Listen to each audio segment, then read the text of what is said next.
नमस्कार दोस्तों, इन खबर में आप सभी का स्वागत है। आज देश भर में एक ही खबर की चर्चा है। वो खबर सोशल मीडिया पर हो या फिर अखबार के पन्नों तक।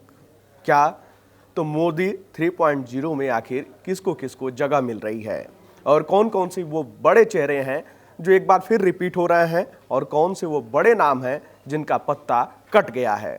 अगर बात करें जो अभी तक जानकारी निकल कर सामने आई है तो उसमें किसके किसके नाम हैं, तो देखिए कुछ नाम आपको पुराने मिलेंगे, जैसे कि अमित शाह, राजनाथ सिंह, नितिन गडकरी, ज्योतिरादित्य सिंधिया, शिवराज सिंह चौहान। ये देखिए प्रदेश की राजनीति से निकलकर अब जो है केंद्र की राजनीति में प्रवेश कर रहे हैं शिवराज सिंह चौहान। पीयूष गोयल, रक्षा खड़से, जितेंद्र सिंह और राव इंद्रजीत सिंह, मनोहर लाल खट्टर, ये भी जो है हरियाणा की राजनीति से निकलकर अब केंद्र की राजनीति में आ रहे हैं। और ये भी पूर्व मुख्यमंत्री, शिवराज सिंह चौहान भी पूर्व मुख्यमंत्री। तो देखिए मनसुख मांडविया, अश्वनी वैष्णव, शांतनु ठाकुर, जी किशन रेड्डी, हरदीप सिंह पुरी, बंडी संजय, बीएल वर्मा, किरण रिजिजू, अर्जुन राम मेघवाल, रवनीत सिंह बिट्टू और सर्वानंद सोनेवाल और शोभा करंदजले और श्रीपद नाइक, प्रहलाद जोशी, निर्मला सीतारमण, नित्यानंद राय, कृष्णपाल गुर्जर और सीआर पाटिल, पंकज चौधरी, सुरेश गोपी और सावित्री ठाकुर, गिरिराज सिंह जो कि पहले भी मंत्री थे, केंद्रीय मंत्री थे, गजेंद्र सिंह शेखावत, मुरलीधर और अजय टमटा, धर्मेंद्र प्रधान, हर्ष मल्होत्रा, प्रताप राव जाधव, रामनाथ ठाकुर, लल्लन सिंह जो है जेडीयू से, यानी कि बिहार से जेडीयू कोटे से ये मंत्री बनने वाले हैं। रामनाथ ठाकुर भी जेडीयू कोटे से।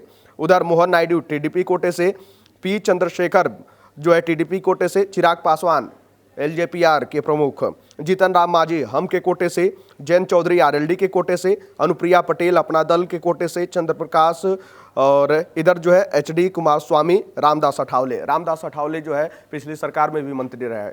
तो जानिसार जिस तरीके से अगर अभी तक की सूची की बात की जाए तो इसमें बहुत सारे नाम ऐसे भी दिख रहे हैं जो रिपीट हो रहे हैं, लेकिन बहुत सारे ऐसे नाम हैं जो कट चुके हैं, जिनका पत्ता कट चुका है। और इन नामों में एक बार आप देखेंगे तो कई पूर्व मुख्यमंत्री भी हैं, खासकर शिवराज सिंह चौहान, मनोहर लाल खट्टर। इन लोगों को पहले से इंगित कर दिया गया था कि देखिए आप अब प्रदेश की राजनीति से बाहर निकलिए, केंद्र की राजनीति में आइए। बिल्कुल, जैसा कि आपने कहा है कई लोगों के नाम कट चुके हैं। अब इसमें देखना होगा कि क्या आखिर प्रदर्शन खराब रहा है या फिर जो अभी घटक दल उनके रहे एनडीए की तरफ से जो जेडीयू हैं, आप टीडीपी की बात कर लें तो इस वजहों से हो सकता है कि थोड़ा दरकिनार किया जा रहा है या फिर कुछ और वजहें हैं, क्योंकि बड़े बड़े नाम हैं जैसे आपने कहा कि, तो इसमें ये देखने वाली बात होगी कि जो नामों को दरकिनार किया जा रहा है, जिनको किनारे किया जा रहा है, आखिर उसकी वजह क्या है। क्योंकि तमाम वो चेहरे जो बड़े चेहरे हैं, जैसे आप अनुराग ठाकुर की बात कर लीजिए, आप जैसे एक बड़े नेता आप वीके सिंह की बात कर लीजिए, आप टेनी, अजय मिश्रा टेनी की आप बात करिए, तो ये सब थे पुराने चेहरे, बीजेपी के जो हाईलाइटेड चेहरे थे, उनको इस बार ऐसी लिस्ट आई है कि उनको साइड और दरकिनार किया जा रहा है। अजय मिश्रा टेनी खैर चुनाव हार गए और वीके सिंह को टिकट ही नहीं मिला, लेकिन सबसे खास बात यह है कि स्मृति ईरानी, देखिए 2014 में भी चुनाव हारी थी, मंत्री थी, 2019 में चुनाव जीती, मंत्री बनी, 2014 में राज्यसभा जाकर जो है उनको मंत्री बनाया गया। लेकिन इस समय यानी कि 2024 मोदी 3.0 की कैबिनेट में उनको जगह नहीं मिला है, उनका पत्ता कट गया है। खैर वो बुरी तरीके से चुनाव भी हार गई थी, लेकिन चर्चा ये भी थी कि क्या मोदी कैबिनेट में उनको जगह मिल जाएगी जिस तरीके से 2014 में मिली थी। लेकिन स्मृति ईरानी का भी पत्ता कट रहा है, अनुराग ठाकुर का भी नाम नहीं है। ये कई नाम ऐसे हैं जिनका पत्ता कट गया है। तकरीबन 20 नाम ऐसे हैं। जी, मैं चाहूंगा कि उन नामों को आप एक बार साझा करें कि वो 20 नाम कौन कौन से हैं जिनका पत्ता कट गया है, क्योंकि वो 20 नाम ऐसे हैं जो चर्चित थे। देखिए, अजय भट्ट तो पहले नंबर पे हैं, जो चुनाव में जीत उन्होंने दर्ज की है, लेकिन उसके बाद भी इसके बाद लग रहा है कि उनको कुछ मंत्रिमंडल में जगह नहीं मिलने वाली है। साध्वी निरंजन ज्योति हैं, चुनाव हार गई हैं, लेकिन जगह, हाँ, तो वो हार चुकी। मीनाक्षी लेखी, उनका टिकट ही कट चुका था। हालांकि जो नाम मैं बता रहा हूँ इसमें वो पिछली बार इन्होंने 2.0 में इन्होंने योगदान दिया था उनके मंत्रिमंडल में। राजकुमार रंजन सिंह हैं, जनरल वीके सिंह की हमने बात की, अभी आरके सिंह जो चुनाव हार चुके हैं इस बार, अर्जुन मुंडा ये भी चुनाव हार चुके हैं, स्मृति ईरानी सबसे बड़ा चेहरा रहा है, अनुराग ठाकुर की आपने बात की, राजीव चंद्रशेखर हैं, ये भी चुनाव हार चुके हैं, निशित प्रामाणिक हैं, अजय मिश्रा टेनी की हम बात कर रहे थे, सुभाष सरकार हैं, जॉन बराला हैं, भारती पंवार है, अश्विनी चौबे, वो भी इस बार लग रहा है कि उनको कुछ भी नहीं मिलने वाला है, मंत्रिमंडल में जगह नहीं मिलने वाला है। राव साहब दानवे हैं, कपिल पाटिल, नारायण राणे और भगवत कराड़, ये जो 20 नाम हैं, आप कहिए कि 20 नाम में से कयास ये लगाए जा रहे हैं कि मोदी मंत्रिमंडल जो अभी बनने जा रहा है उसमें इन लोगों को कोई भी जगह नहीं मिलने वाला है। बिल्कुल। अब देखिए, ये 20 नाम ऐसे थे जिनको जो है मंत्रिमंडल में कोई जगह नहीं मिल रही है, लेकिन अगर राज्यवार बात करेंगे तो बिहार से 8 और उत्तर प्रदेश से 9 मंत्री हो सकते हैं। देखिए क्या है कि 2019 के चुनाव में यूपी ने जमकर बीजेपी का साथ दिया था। वो 2014 हो या फिर 2019 हो, 14 में 71-72 सीटें लगभग जो है बीजेपी जीती थी और 19 में 62 सीट जीतने में कामयाब हुई थी और जो है 62 के बाद 19 में जो है 12 मंत्री उत्तर प्रदेश से बने थे। लेकिन उत्तर प्रदेश को इस बार लाजमी है झटका लगना था, जिस तरीके से सीटें कम हुई थी, 33 सीट पे जो है बीजेपी सिमट गई। तो जो अभी चर्चाएं चल रही हैं, 9 जो है सीटें जो है कैबिनेट में मिल सकती हैं बीजेपी को। और अगर हम राज्यवार की बात करें तो सबसे पहले गुजरात की बात कर लेते हैं, क्योंकि शुरुआत गुजरात से ही अमित शाह, नरेंद्र मोदी जो है गुजरात। तो देखिए, अमित शाह, एस जयशंकर, मनसुख मांडविया और सी आर पाटिल और नीमबेन जो है और जेपी नड्डा, ये 5 नाम जो 6 नाम जो हैं वो गुजरात से निकलकर सामने आ रहे हैं। और उड़ीसा की अगर बात करें तो अश्वनी वैष्णव, धर्मेंद्र प्रधान और जुअल ओरम। देखिए, धर्मेंद्र प्रधान को लेकर कई और चर्चाएं भी चल रही हैं कि क्या उड़ीसा से क्या उनको मुख्यमंत्री बनाया जाएगा, ये तमाम चीजें हैं। लेकिन अभी जो है उड़ीसा से ये 3 नाम सामने आए। कर्नाटक से जो है 5 नाम सामने आ रहे हैं, निर्मला सीतारमण, HDK, प्रहलाद जोशी और शोभा और सोमन्ना। देखिए, महाराष्ट्र की अगर बात करेंगे तो 6 नाम सामने आ रहा है। पीयूष गोयल, नितिन गडकरी सड़क परिवहन मंत्रालय उन्हीं के पास था। प्रताप राव जाधव और अच्छा खड़ से रामदास अठावले, जो पिछली सरकार में मंत्री रहे और अपने बोली के लिए वो जाने जाते हैं। आपने देखा होगा सदन में जब भी वो बोलते हैं तो प्रधानमंत्री मोदी समेत सदन में जो भी व्यक्ति होते हैं बिल्कुल जो है उनकी बातों पर मुस्कुराते हैं। वो पक्ष हो या विपक्ष, सब कोई ठहाका लगाता है। 6वां नाम मुरलीधर मोहल्ले का है। और गोवा से एक नाम है श्रीपद नाइक का, जम्मू कश्मीर से जितेंद्र सिंह। देखिए, पिछली बार भी वो मंत्री रहे और जम्मू कश्मीर से एक नाम ये सामने आया, इस बार भी उनको मंत्रिमंडल में शामिल किया जा रहा है। मध्य प्रदेश की चर्चा बहुत है, क्योंकि मध्य प्रदेश ने 29 की 29 सीटें जो है बीजेपी की झोली में डाल दिया और इसमें सबसे खास रोल रहा शिवराज सिंह चौहान का। जिस तरीके से विधानसभा चुनाव भी हुए उसमें भी जो है बीजेपी को बम्पर सीट जो है मध्य प्रदेश में मिला, 160 से ज्यादा सीटें मिली बीजेपी को। तो उसका मुख्य योगदान शिवराज सिंह चौहान का रहा। शिवराज सिंह चौहान की हम बात कर रहे हैं, लेकिन इस बार क्या लग रहा है शिवराज सिंह चौहान को बड़ी जिम्मेदारी मिल सकती है, क्योंकि अच्छा प्रदर्शन किया उन्होंने। आपने बात की 29 सीट से MP का जो है वो सारे तमाम सीटें बीजेपी ने निकाल ली हैं। क्या लग रहा है शिवराज सिंह चौहान को कुछ बड़ी जिम्मेदारी मिल सकती है? जो हमने देखा था विधानसभा जब चुनाव परिणाम सामने आए थे, उस किस प्रकार से मामा जो है थोड़ी उनको साइड लगाया गया, उसके बाद से जो उनके इमोशंस जो थे वो बाहर आए थे। तो क्या लग रहा है इस बार के मंत्रिमंडल में कौन सी ऐसी जिम्मेदारी लग रही है कि मिल जाएगा उनको? देखिए, चर्चाएं तो कई मंत्रालय की हैं, लेकिन जिसकी चर्चा बहुत पहले से चल रही थी कि कृषि मंत्रालय शिवराज सिंह चौहान को मिल सकता है, क्योंकि आपने देखा होगा कि विधानसभा चुनाव के समय कृषि मंत्री को जो है वहां से हटाकर विधानसभा चुनाव के लिए भेज दिया गया। खैर, वो चुनाव जो है वहां से लड़े जीते भी। और लेकिन जब ये चर्चा शुरू हुई तो फिर एक जिक्र आता है कि प्रधानमंत्री मोदी और शिवराज सिंह चौहान का वो इंदौर या भोपाल में एक कार्यक्रम था, उस दौरान कुछ बातचीत हुई थी, जब प्रधानमंत्री मोदी ने कहा था कि मैं चाहता हूं कि आप केंद्र की राजनीति में आए। जहां शिवराज सिंह चौहान ने कहा कि विचार करने दीजिए। उसके बाद ये हुआ कि वो प्रदेश की राजनीति में ही रहना चाहते हैं। लेकिन क्या है ना कि प्रधानमंत्री मोदी जिसको तरस लेते हैं या फिर परख लेते हैं, हाँ, चाहते हैं कि वो मेरे कैबिनेट में आके काम करे, तो फिर वो चक्र किसी ना किसी तरीके से घूम कर आता ही है। जो आपने देखा कि जो है जिस तरीके से उसके बाद विधानसभा चुनाव में जो है शिवराज सिंह चौहान को वहां से शिफ्ट कर और केंद्र की राजनीति में लाने का प्रयास किया गया। शिवराज सिंह चौहान लगभग जो है 8.5 लाख वोटों के अंतर से, बड़े अंतर से जो है चुनाव जीते हैं और इसका भी बड़ा प्रभाव पड़ा है जो है मध्य प्रदेश में। तो देखिए, खास बात यही है कि जो हम लोग चर्चा कर रहे थे कि शिवराज सिंह चौहान को कृषि मंत्रालय दिया जा सकता है। अब इसके बाद जो बात करें मध्य प्रदेश से जो नाम निकलकर सामने आया, ज्योतिरादित्य सिंधिया, जो कि आपने देखा ही किस तरीके से जो है वहां पे तख्ता पलट करने में कामयाबी हासिल की है। उसके बाद मंत्रालय दिया गया और चुनाव भी इस बार जीते। हमको लग रहा है कि इस बार ज्योतिरादित्य सिंधिया को क्या कुछ मिल सकता है, क्योंकि एविएशन मिनिस्टर थे और देखिए इस बार भी जो है क्या मिलता है। अब ये देखने वाली बात होगी कि ज्योतिरादित्य सिंधिया को क्या मिलता है, क्योंकि ये बागी नेता के तौर पर जाने जाते हैं, कांग्रेस की तरफ से बीजेपी में आए हैं। तो क्या लग रहा है कि ज्योतिरादित्य सिंधिया को क्या कुछ मिलने नहीं, देखिए क्या है कि ज्योतिरादित्य सिंधिया जो है बड़ा नाम है और बड़ा चेहरा है, तो बीजेपी कहीं ना कहीं इनको भी भुनाना चाहेगी और बड़ा मंत्रालय इनके भी हाथ आ सकता है। जिस तरीके से पिछले सरकार में भी इनके पास बड़ा मंत्रालय था और उसमें जो है लगातार इनका योगदान रहा, और इस बार भी जो है बड़ा मंत्रालय इनके हाथ लग सकता है। सावित्री ठाकुर मध्य प्रदेश से, वीरेंद्र कुमार, तो ये 4 नाम जो है मध्य प्रदेश से जानिसार निकलकर सामने आते हैं।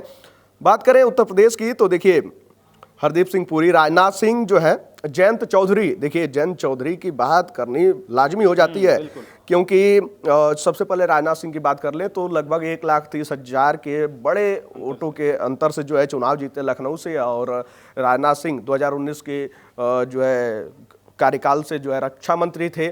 अब एक बार फिर चर्चा यही है कि क्या यही रिपीट किया जाएगा रक्षा मंत्री, क्योंकि राजनाथ सिंह उस रोल में जो है फिट नजर आते हैं। तो राजनाथ सिंह को लेकर यही चर्चाएं चल रही हैं। और इसके बाद जयंत चौधरी की चर्चा इसलिए तेज हो जाती है क्योंकि देखिए पहले वो इंडिया ब्लॉक में थे और जैसे ही लोकसभा चुनाव नजदीक आया तो उससे पहले ही वो पाला बदल लिए, एनडीए के साथ आए, 2 सीटें मिली जो है, और उन दोनों सीटों पर जीत भी हासिल किए, बागपत और बिजनौर की। तो उन दोनों सीटों पर जीत हासिल करने के बाद जयंत चौधरी का पलड़ा तो भारी हो ही गया था। मौजूदा समय में जयंत चौधरी राज्यसभा सांसद हैं, और एक तस्वीर जो सामने आई थी जिसको लेकर चर्चाएं तेज होने लगी थी, जब जो है संसदीय दल की बैठक हो रही थी जानिसार, तो जो मंच था आगे, वहां पे एक तरफ प्रधानमंत्री मोदी, उसके बाद जो है उधर गृह मंत्री अमित शाह, राजनाथ सिंह और नड्डा जी नजर आ रहे थे। एक तरफ जो है नीतीश कुमार और जी बिल्कुल जो है नायडू नजर आ रहे थे, और उसके बाद जो है तो वो मंच जो देखा गया वहां पे एक सीट वाली अनुप्रिया पटेल भी नजर आई, और जो है आपने देखा कि किस तरीके से उस तस्वीर और उस वीडियो को लेकर तमाम चर्चाएं हुई, और एक सांसदों के बीच में दूर बैठे जो है नजर आए आरएलडी प्रमुख जयंत चौधरी, तो जिसको लेकर चर्चा शुरू हो गई सोशल मीडिया से, और विपक्ष घेरने लगा कि वहां सम्मान नहीं मिल रहा है।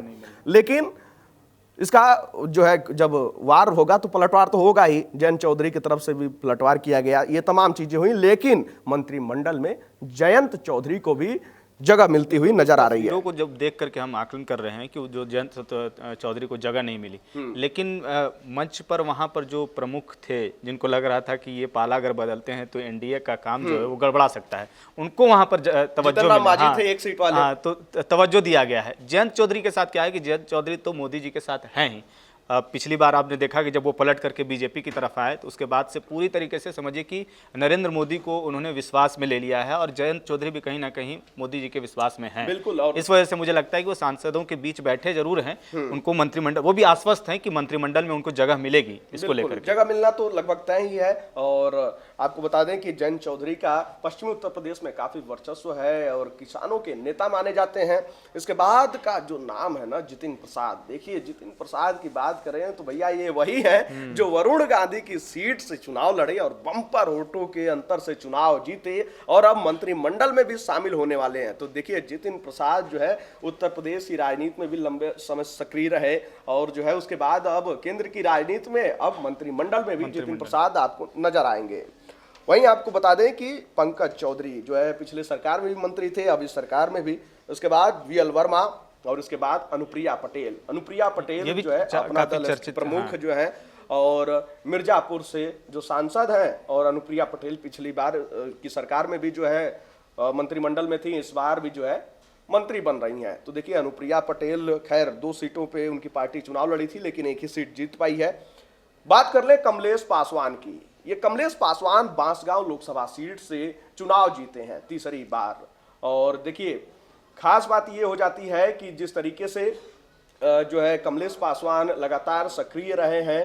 खैर इस बार जो है उनकी जीत का मार्जिन काफी कम रहा, लगभग 3 से 3,500 हजार के आसपास के वोटों के अंतर से वो चुनाव जीते, और ये बड़ा कम मार्जिन था। लेकिन कमलेश पासवान जिस तरीके से जो है अपने आप को कमबैक किए हैं, और खासकर आपको बता दें कि जिस तरीके से उत्तर प्रदेश की राजनीति में बीजेपी को झटका लगा है, कहीं ना कहीं जातीय समीकरणों को भी साधने में बीजेपी लगी हुई है। पासवान समाज से आते हैं, और बीजेपी जो है इस बार उनको भी मंत्रिमंडल में शामिल करती हुई नजर आ रही है। तो देखिए ये कमलेश पासवान नया चेहरा है, पहली बार जो है मंत्रिमंडल में शामिल हो रहे हैं। और एसपी सिंह बघेल बड़े लंबे मार्जिन से लगभग 5,68,000 मान लीजिए 5.5 लाख वोटों के ऊपर से जो है ये चुनाव जीते थे और आगरा से ये आते हैं और एक बार फिर जो है ये मंत्रिमंडल में शामिल हो रहे हैं। जानिसार बिहार की जरा बात कर लेते हैं। बिहार से जो है 8 नाम सामने आ रहे हैं। पहला नाम जो है चिराग पासवान का। मोदी के हनुमान, बिल्कुल मोदी के हनुमान वो अपने आप को बताते हैं कि हम मोदी के हनुमान हैं। और देखिए कि जो तस्वीरें निकल करके सामने आई थी अभी कि मोदी जी ने कैसे अपना प्यार जो है चिराग पासवान पर उड़ाया, मतलब उमड़ा था उनका मोदी जी का प्यार जो है, और बाज़ाब्ता उनको बुला करके ऐसे जो है गले लगाया था। उसके बाद से ये तस्वीरें काफ़ी वायरल हुई थी और कहा जा रहा था कि चिराग पासवान को इस बार जो है जगह मिल सकती है मंत्रिमंडल में। और देखिए कि अभी जब नाम डिक्लेयर हुए हैं, सामने आए हैं, तो ऐसा कहा जा रहा है कि चिराग पासवान को बड़ी जिम्मेदारी मिल सकती है।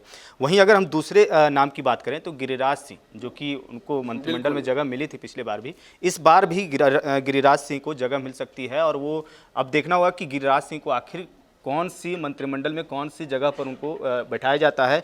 और फिर अगर हम बात कर ले तीसरा नाम बिहार से अगर बात करें तो जीतन राम मांझी का है। जीतन राम मांझी एनडीए में कहिए तो आप एक बड़ी अहम रोल में हैं, क्योंकि उनको भी सीटें मिली थी, लेकिन जीतन राम मांझी खुद की जो सीट है उनकी वो निकाल पाए हैं और उसके बाद से लगातार एनडीए के साथ वो बने हुए हैं।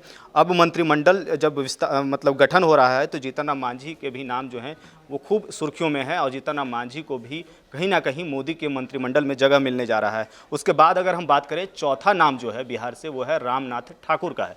रामनाथ ठाकुर की अगर हम बात करें राघवेंद्र, तो रामनाथ ठाकुर आप जानते हैं कि कर्पूरी ठाकुर के बेटे हैं और लगातार देखा आपने कि चुनाव से पहले कैसे भारत रत्न दिया गया उनको। उसके बाद से जो बिहार में जो समीकरण थी उसको साधने की कोशिश की गई और रामनाथ कर्पूरी ठाकुर को भारत रत्न से बीजेपी ने सम्मानित किया। उसके बाद से वहाँ पर एक माहौल बना। उसके बाद जो चुनाव हुए उसके बाद देखिए कि 12 सीटें लगभग बीजेपी की आई, लेकिन अब जो है नीतीश कुमार ने उनके बेटे के नाम को आगे किया है और कहा है कि मंत्रिमंडल में इनको जगह दिया जाए। उसके बाद हम बात करते हैं ललन सिंह की।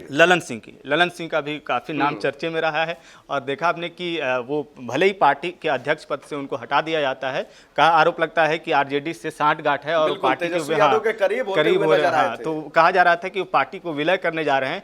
उस पर उन पर ये आरोप लगा। उसके बाद से जेडीयू मतलब नीतीश कुमार ने उनको रास्ता अलग दिखा दिया, लेकिन नीतीश कुमार के वो बेहद करीबी माने जाते हैं और बड़े ही मतलब करीब नजर आते भी हैं हमेशा के लिए। देखिए तो कहीं ना कहीं आते हैं और जानिसार आपने कहा है कि करीबी माने जाते हैं। देखिए नीतीश कुमार का क्या है ना, आप देखे होंगे कि जिस तरीके से संसदीय दल की बैठक हो रही थी तो वो नीतीश कुमार का जो अंदाज है वो किसी को भी अपने अंदाज से सामने वाले के चेहरे पे मुस्कुराहट ला ही देते हैं। उनकी बातें ऐसी होती हैं ना, एकदम मीठी मीठी बातें। नीतीश सबके हैं, कहीं पे नाराजगी खट्टा मीठा वो समय चलता रहता है और ललन सिंह को जो है अपने साथ लेकर वो चलते ही रहते हैं।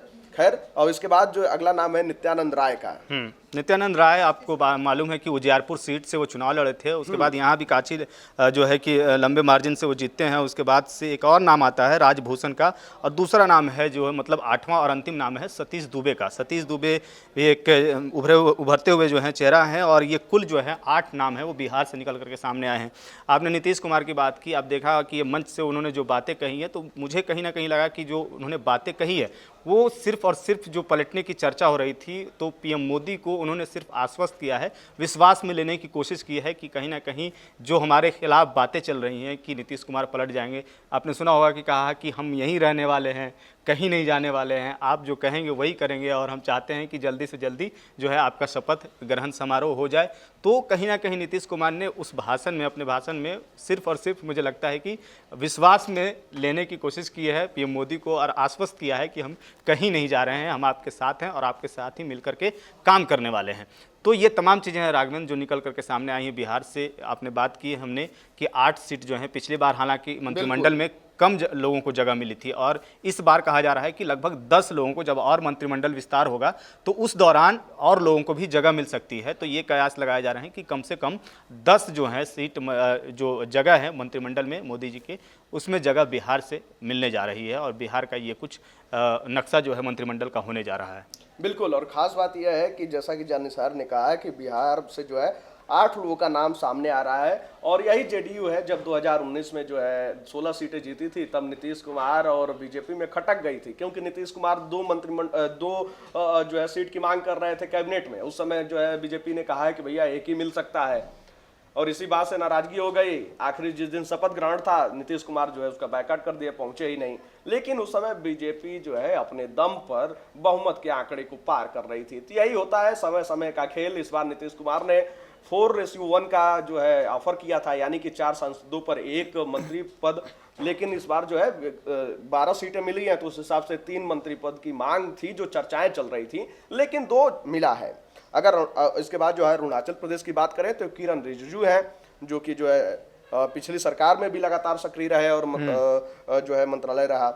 राजस्थान की बात करें तो गजेंद्र सिंह शेखावत और अर्जुन राम मेघवाल, भूपेंद्र यादव, भगीरथ चौधरी। बिल्कुल। और देखिए, अब हरियाणा की बात करें तो खट्टर साहब, पूर्व मुख्यमंत्री हरियाणा के। आपने देखा होगा किस तरीके से प्रधानमंत्री मोदी एक दिन बड़ी तारीफ करते हैं खट्टर साहब की, और ठीक अगले ही दिन जो है हरियाणा की राजनीति में भूचाल आ जाता है। खट्टर साहब मुख्यमंत्री से पूर्व मुख्यमंत्री हो जाते हैं। उसके बाद चर्चाएं तेज हो जाती हैं कि अब इनको भी केंद्र की राजनीति में लाया जाएगा, और ठीक वैसा ही हो भी रहा है। अब मोदी सरकार में ये मंत्री बनने जा रहे हैं। वहीं राव इंद्रजीत सिंह, और इसके बाद तीसरा नाम है कृष्णपाल गुर्जर। देखिए, ये 3 नाम हरियाणा से हैं, केरल से सुरेश गोपी, और वहीं तेलंगाना से भी 2 नाम सामने आ रहे हैं, जी किशन रेड्डी, बंदी संजय। तमिलनाडु से जो है एक नाम है एल मुरुगन, और झारखंड से आजसू सांसद चंद्रशेखर चौधरी और अन्नपूर्णा देवी, और आंध्र प्रदेश से डॉक्टर चंद्रशेखर पेम्मासानी और राम मोहन नायडू और श्रीनिवास वर्मा। ये आंध्र प्रदेश से 3 नाम हैं। पश्चिम बंगाल से शांतनु ठाकुर और सुकांत मजूमदार। पंजाब से एक नाम है रवनीत सिंह बिट्टू, और असम से सर्वानंद सोनेवाल, पवित्रा मार्गरीटा, और उत्तराखंड से एक नाम है अजय टमटा। उत्तराखंड भी जो है बीजेपी के खाते में पूरा का पूरा सीट दे दिया। वहां पे क्लीन स्वीप बीजेपी करती हुई नजर आई। उत्तराखंड हुआ, दिल्ली हुआ, जो है आपका मध्य प्रदेश हुआ, तो ये तमाम जो राज्य हैं वहां पे जो है बीजेपी ने क्लीन स्वीप कर दिया। दिल्ली में जो है हर्ष मल्होत्रा, एक जो है 7 लोकसभा सीटें हैं, तो उसमें से एक मंत्री बनने जा रहे जो है पूर्वी दिल्ली से ये सांसद हैं, और हर्ष मल्होत्रा जो है लंबे समय से राजनीति में सक्रिय हैं, और जो है हर्ष मल्होत्रा अब मोदी कैबिनेट में आपको नजर आएंगे। छत्तीसगढ़ से तोखान साहू, अब ये आपको मोदी कैबिनेट में नजर आएंगे। तो देखिए, ये पूरा अभी तक जो नाम चल रहा है उनका हम लोगों ने जिक्र किया। और देखिए, आज के जो है जब चाय पे मोदी जी बुलाए थे, तो वहाँ पे वो तमाम कई चेहरे नजर आए थे, जिसके बाद जो है चर्चाएं हुई, और मोदी जी ने बात करते हुए 100 दिन का टारगेट भी सेट कर दिया कि 100 दिन में क्या क्या करना है, किस तरीके से आगे का काम करना है। 2047 का लक्ष्य भी रखा गया है कि विकसित भारत बनाना है, और उस संकल्प के साथ जो है काम करना है। राघवन, देखिए, एक नाम और हम लोग छोड़ दिए हैं जो जिसकी चर्चा करनी चाहिए। बड़े ही शालीन नेता के तौर पर माने जाते हैं, नितिन गडकरी की। बिल्कुल, नितिन गडकरी भी इस बार कहा जा रहा है कि मोदी मंत्रिमंडल में शामिल होंगे। बिल्कुल, क्योंकि जो उनका नाम है। हाँ, क्योंकि जो काम उनका है, जिस प्रकार से उनका काम रहा है, उसको देखते हुए, और बड़ा ही शालीन, जैसे हमने बात की, तो वो बड़ा ही एक सधे हुए नेता हैं, बड़े सीनियर नेता हैं बीजेपी के, तो उनको भी कहा जा रहा है कि इस बार जो है सीट मिलने जा रहा है। बिल्कुल मिलने जा रहा है। और आपको बता दें कि प्रधानमंत्री आवास पे जो बैठक हुई थी, उसमें 22 जो है सांसद पहुंचे थे, 22 लोग पहुंचे थे। और उसमें कौन कौन थे आपको बता दें कि सर्बानंद सोनेवाल, चिराग पासवान, अन्नपूर्णा देवी, मनोहर लाल खट्टर, शिवराज सिंह चौहान, भगीरथ चौधरी, किरण रिजिजू, जितिन प्रसाद, एच.डी. कुमार स्वामी, ज्योतिरादित्य सिंधिया, निर्मला सीतारमण, नवनीत बिट्टू, अजय टमटा, राव इंद्रजीत सिंह, नित्यानंद राय, जीतन राम मांझी, धर्मेंद्र प्रधान, गजेंद्र सिंह शेखावत, हर्ष मल्होत्रा, एस जयशंकर, सी.आर. पाटिल व कृष्णपाल गुर्जर। तो देखिए, ये तमाम वो 22 चेहरे थे जो पीएम आवास में जो बैठक हुई उसमें शामिल रहे। और आपको बता दें कि लगातार जो है इन लोगों के पास दिल्ली से फोन पहुंचा, और वहां पे जो है प्रधानमंत्री मोदी के साथ बैठक हुई, जो मनोनीत प्रधानमंत्री हैं। और जो है देखिए, जो चाय पे चर्चा हुई, और चाय पीने के बाद जो है प्रधानमंत्री मोदी ने इन लोगों को संदेश भी दिया। देखिए, एक और खबर आ रही है कि किशन रेड्डी जो है वो भी केंद्रीय मंत्री बनेंगे, ऐसा ट्विटर पर उन्होंने फोटो शेयर किया है, और पीएम मोदी को शुक्रिया कहा है उन्होंने। तो ये खबरें चल रही हैं। हम लोगों ने बात किया बिहार से लेकर के, हमने इधर से लेकर के साउथ तक की बात की, नॉर्थ से लेकर के। तो कहीं ना कहीं देखिए कि बिहार, यूपी और महाराष्ट्र, ये 3 जो राज्य हैं, वहां से सबसे ज्यादा जो है मंत्रालय जा रही हैं। बिल्कुल, कहीं 8, कहीं 6, कहीं बिल्कुल, कहीं 9 जो है उत्तर प्रदेश में 9। उत्तर प्रदेश। तो ये जो है बड़े जो राज्य हैं वहाँ पर ज़्यादा मात्रा में जो है वो सीट जा रही है, वहाँ से ज़्यादा मंत्रालय वहाँ पर मिल रहा है लोगों को। बाकी जैसे जो छोटे राज्य छत्तीसगढ़ झारखंड की बात करें तो एक दो सीटें जा बिल्कुल, रही हैं। तीसरी कसम के लिए जो है नरेंद्र मोदी तैयार हैं और 68 सांसद जो है मंत्री बनने के लिए तैयार हैं और विदेशी मेहमान भी शपथ ग्रहण के समारोह में शामिल होने के लिए लगातार पहुंच रहे हैं और विदेशी मेहमानों का आना जाना लगा हुआ है। इसी क्रम में तमाम जो है प्रदेश के अलग अलग जगहों से बड़े चेहरे जो हैं वो भी इस शपथ ग्रहण समारोह में शामिल होने के लिए लगातार पहुंच रहे हैं। जानिसार बिल्कुल। देखिए एक खबर और आ रही है कि कैबिनेट मंत्री पद को लेकर के एनसीपी में जो है घमासान हो रहा है। बिल्कुल, प्रफुल्ल पटेल का जो है पत्ता कट गया है। अब बीजेपी कह रही है कि स्थिति को स्पष्ट किया जाए, क्योंकि मोदी सरकार के जब तीसरे कार्यकाल के शपथ ग्रहण से पहले जो एनसीपी जो है अजीत गुट जो है घमासान हो गया और मतभेद इस बात को लेकर के दो सीनियर नेताओं के बीच प्रफुल्ल पटेल और सुनील तटकरे जो है उनके बीच जो है कैबिनेट के मंत्री पद को लेकर के ये अड़े हुए हैं और कह रहे हैं कि आखिर कौन बनेगा इस पर, कौन मंत्रिमंडल लेगा, इसको लेकर के चर्चाएं तेज हो रही हैं। प्रफुल्ल पटेल हैं और दूसरी तरफ सुनील तटकरे हैं, क्योंकि मोदी सरकार का 3.0 जो है वो तैयार हो चुका है और कहीं ना कहीं अब शपथ ग्रहण में मामूली सी कुछ घंटों की देरी है जिसके लिए तैयारियां शुरू हो गई हैं। और ये कैबिनेट मंत्री को पद को लेकर के एनसीपी में जो है अजीत गुट में जो है राघवेंद्र जो मतभेद देखने को मिल रहा है। अब देखना होगा कि आखिर अजीत गुट की तरफ से क्या नाम फाइनल किए जाते हैं और एनडीए मतलब यानी कि मोदी गवर्नमेंट जो बनने जा रही है उसमें नाम सौंपा जाता है, किसका नाम जाता है। क्या प्रफुल्ल पटेल ही कैबिनेट में मंत्री बनेंगे या फिर जो सुनील तटकरे हैं वो बनेंगे, इस बात पर भी काफ़ी चर्चा हो रही है। बीजेपी ने हालांकि इस विवाद से किनारा कर लिया है और पार्टी में जो 2 बार के सांसद हैं, 4 बार के विधायक रह चुके हैं सुनील तटकरे, उनका कहना है कि इस बार पार्टी के चुने गए इकलौते सांसद हैं वो, जिसको लेकर के वो उनका दावा है। और वो कह रहे हैं कि प्रफुल्ल पटेल जो हैं 6 बार के राज्यसभा सांसद हैं, इसलिए उनका दावा है कि कैबिनेट मिनिस्टर का उनका पद उनको मिलना चाहिए। और इसको लेकर के दोनों में जो है अनबन शुरू हो गई है और ठनी हुई है, कोई भी पीछे हटने को तैयार नहीं है। देखिए क्या है ना कि जब चुनाव हुआ और चुनाव के बाद मंत्रिमंडल में जब जगह की बात आती है तो कहीं ना कहीं उस कुर्सी की लोभ और लालच, सत्ता का लोभ ना जो है बहुत बड़ा होता है, तो उसके लिए घमासान होना लाजमी है।